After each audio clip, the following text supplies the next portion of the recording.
Good afternoon and welcome to another video. Actually, I should probably fart first. Yeah, there we go.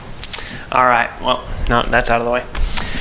Good afternoon and welcome to another video with a guy and his projects. You've seen a lot of this truck, but that's because it's gotten a lot of work done, and now we're kind of starting to get to the play things, the not so important things, the things that aren't necessarily broke, but I want to upgrade and or I just want to have fun and do it. So some of that stuff is like these tail lights. These are now LED, the third brake light, the headlights, stuff like that. And today, the rear brake line, we're going to go stainless steel instead of the rubber. This is the brake line that's going from your axle tube, your rear axle tube, up to the frame. So for those of you that don't know, you have some hard pipe brake lines coming from the front of the truck, and then it stops right about the rear driver's tire, transitions into a rubber hose and goes and hits the axle tube. The reason that is as your axle's going up and down or your frame's going up and down, obviously you can't have a hard line.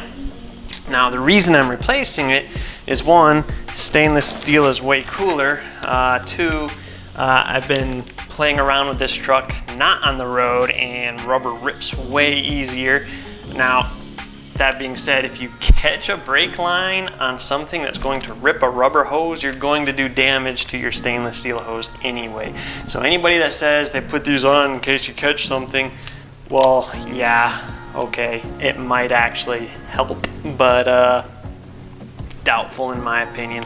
I might be negative Nancy, but either way, these are not going to dry rot. These are not going to rip as easy. You might bend the bracket holding it or the hard tubing, but it's just a little bit more durable. It looks cooler. Some people say you get a firmer pedal feel, which I'll get to that later, but well, actually I'll cover it right now.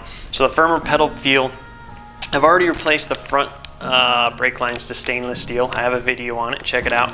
The rear, even though we're doing this in stainless steel, you still have from the caliper to the axle tube, axle housing is still rubber. Found stainless steel lines for those yet, or I'd be doing this with this. So if you know of a company that makes them or have a link, go ahead and post it in the comments below and I'll probably change those to stainless steel as well. But then the whole system will be stainless or hard anyhow, and you might get that firmer pedal feel. I really don't care. Anywho, so that's the plan. This is rough country. I use rough country on the fronts as well. I'll link that video down below. Check it out. And shouldn't be that hard, I don't think. We're gonna find out though, so stick with me and we'll see. For those of you that are interested in other stuff, I'm going to be going camping with my wife's sister and her husband and my family in a couple of weekends, which by the time this is posting, I actually might be camping today, this weekend, by the time this posts. If you guys are interested in seeing some vlog style stuff about my life and what we do and how we do it, go ahead and mention that down below. I don't want to overrun the channel with it, but if you guys are interested in seeing it, I will definitely post some of those videos. So let's do it. Before you jump into this job, you got to make sure that you can bleed your brake system. You're going to open up a lot of brake line when we do this, which isn't hard. It's just something to be aware of, and you need to be able to flush all that air out after we introduce the air in the system. So make sure you have enough for this truck DOT3 fluid. This is a 2001 F250 V10 6.8 liter 4x4, and it requires the DOT3. Make sure you have plenty of that. Make sure you have a way of bleeding however you want to do that. Yeah, let's do it.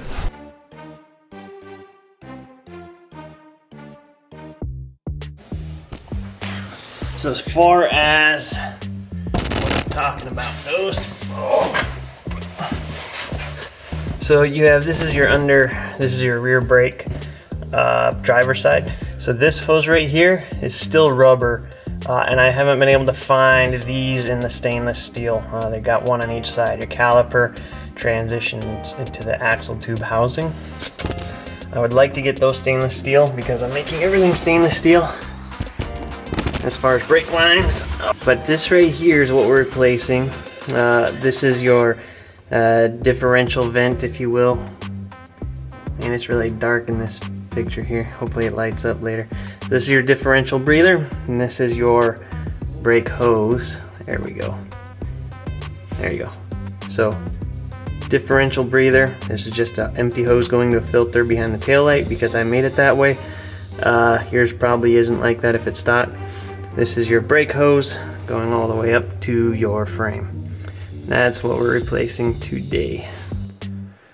I just used a flathead screwdriver here. There's a little pressure clip just holding this stuff in place. Flathead screwdriver, push it up. It'll go flying once it releases. It's just a pressure clip.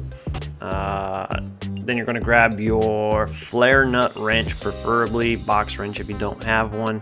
And you're just gonna break the hard line loose. On the back side of that bracket, there's just a nut with flare tubing. Break it loose, get it all the way off. You're going to start dripping fluid, have a drip pan and safety glasses on.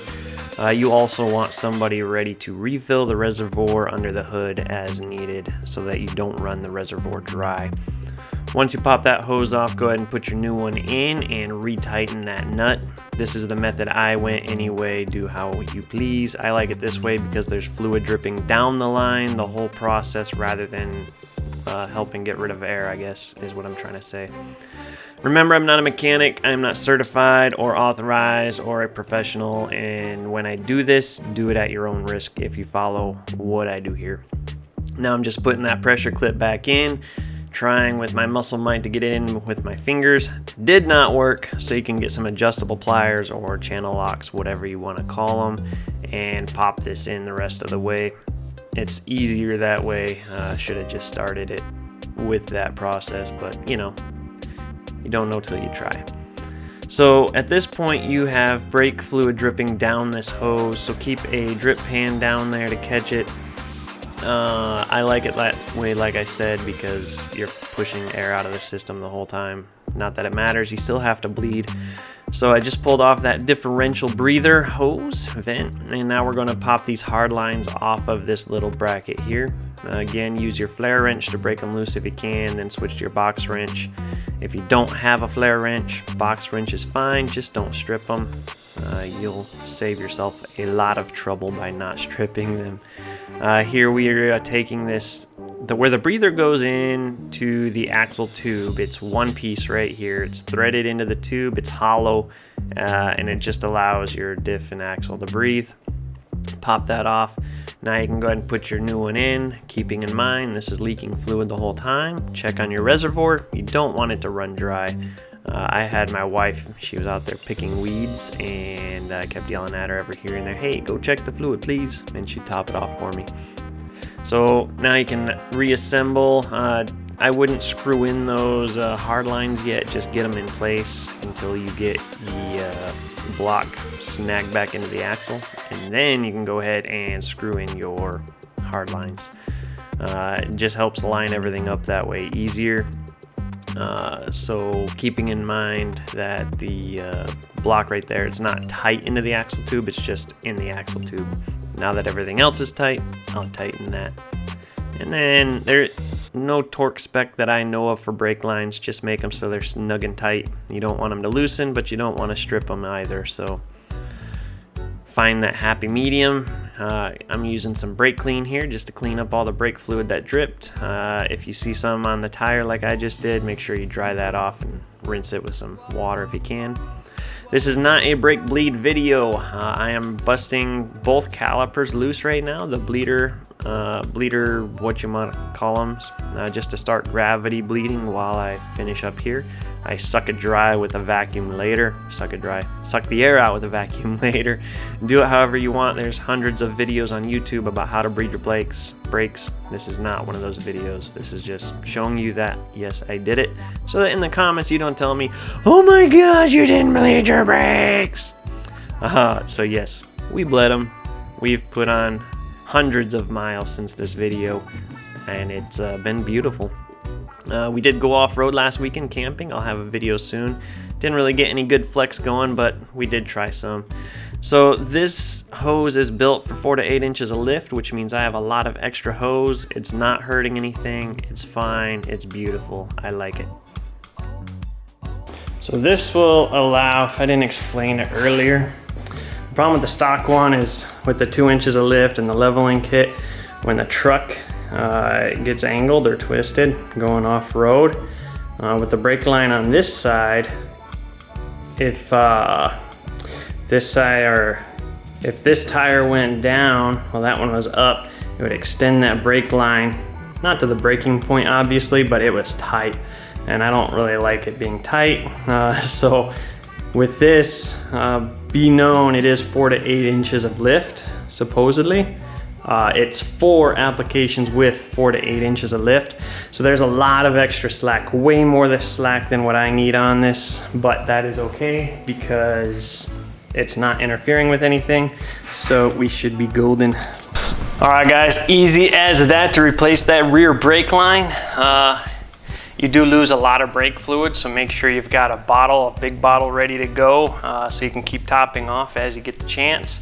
You do not want to run that upper reservoir dry. So yeah, once you get that hose disconnected, reconnected, make sure you bleed your lines. All that air in there, you don't want to stay in there. You want to get that out. I personally ran an entire quart of fluid through just to make sure, because I don't have any way to know for sure the air's out, so I just ran a crap ton of fluid through. You can do both gravity bleed, you can do the old-fashioned person push the pedal while you brake it and bleed. You can do the vacuum bleed. There's several ways, several videos on YouTube. I don't have any, but there's plenty of people out there that do. Check them out. If you're not comfortable with it, take it to a shop. I have nothing against mechanics. My car is actually at the mechanic right now getting the water pump done. It's the water pump that's built into or behind the engine cover, so you actually have to remove the engine cover, and it's ran by the timing chain, and I had no interest in doing that, so I am right this minute paying a mechanic to take care of that. They've actually had it for 8 days now, but whatever. So yeah, take it for a test drive, do yourself a favor, make sure you're good to go. Thanks for watching, we'll see you next time.